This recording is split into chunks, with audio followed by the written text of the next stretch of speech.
ஒரே இடத்துல இருக்கக்கூடிய 2 நபர்களால், ஒரே மாதிரியான சூழலில் இருக்கக்கூடிய 2 நபர்களால் வெவ்வேறு வாழ்க்கை நிலைகளில் இருக்க முடியுது அப்படின்னா, அப்போ அதற்கான காரணம் என்னவாக இருக்கும்?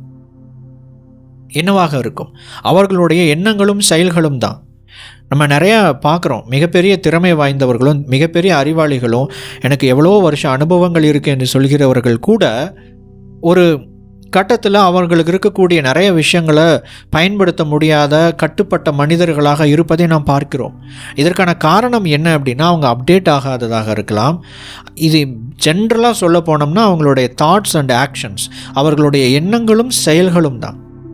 இதுதான் அவங்களுடைய பெரும்பாலான அந்த கட்டுப்பாட்டுக்குள்ளே இருக்கக்கூடிய நிலைக்கு காரணம். அதே மாதிரி அடுத்ததாக நிறைய பேருக்குள்ளே இருக்கிற ஒரு நம்பிக்கை என்ன அப்படின்னா, எல்லாமே பற்றாக்குறையாகவும் இருக்குது, எல்லாமே மோனோபோலி பண்ணப்பட்டிருக்கு, சில பேரால் கண்ட்ரோல் பண்ணப்படுது, இதுக்குள்ளே சில பேரால் மட்டும்தாங்க ஜெயிக்க முடியும், இந்த ஒரு இண்டஸ்ட்ரியில் இந்த ஒரு ஃபீல்டில் சில பேரால் தாங்க நிற்க முடியும், எல்லாருனாலையும் நின்ற முடியாது அப்படிங்கிற ஒரு விஷயம். எல்லாருனாலையும் நிற்க முடியுங்க. அந்த தகுதியுடைய நபராக நம்ம மாறணும்.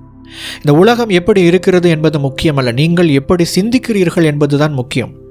இப்போது திரும்ப திரும்ப சொல்லிக்கிட்டு இருக்கிற ஒரே விஷயம் என்னென்னா, எங்கே உங்களுக்கு ஒரு குறிப்பிட்ட விஷயம் சாதகமாக இல்லையோ அதை பற்றியே நீங்கள் யோசிச்சுக்கிட்டே இருக்கிறீங்க, அதை பற்றியே நீங்கள் சிந்தனை செஞ்சுக்கிட்டே இருக்கிறீங்க, பத்தாவதுக்கு ஓவர் திங்கிங் வேறு பண்ணிக்கிட்டே இருக்கிறீங்க.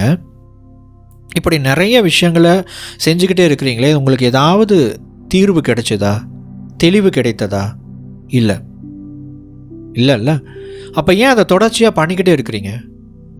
எந்த மனம் உங்களுக்கு ஒரு குழப்பத்தை உருவாக்குகிறதோ அதே மனம் உங்களுக்கு தெளிவை கொடுக்காது, உங்களுக்கு கிளாரிட்டியை கொடுக்காது, உங்களுக்கு சொல்யூஷனை கொடுக்காது. அப்போ மனதில் மாற்றத்தை நீங்கள் ஏற்படுத்தணும். என்ன செய்கிறது?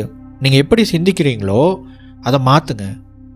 உங்களுடைய செயல்களை எப்படி செயல்படுறீங்களோ அதை மாற்றுங்க. இது எல்லாமே ஒரு பேட்டர்னாகவே நீங்கள் செயல்படுவீங்க. உங்கள் லைஃப் எடுத்து பார்த்தோம் அப்படின்னா, ஒரு விஷயத்தை ஒரே மாதிரி சிந்திப்பீங்க, ஒரே மாதிரி செயல்படுவீங்க, அதை திரும்ப ரொட்டீனாக பண்ணிக்கிட்டே இருப்பீங்க, வேறு விஷயத்தில் பண்ணிக்கிட்டே இருப்பீங்க, ஆனால் எல்லாம் ஒன்றா தான் இருக்கும்.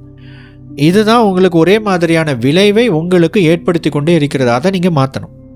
முதல்ல சிந்தனைகளில், அதற்கு பிறகு உங்களுடைய செயல்களில். இதை செஞ்சு பாருங்கள், ஆட்டோமேட்டிக்காக உங்கள் வாழ்க்கையில் மாற்றம் ஏற்பட ஆரம்பிக்கும்.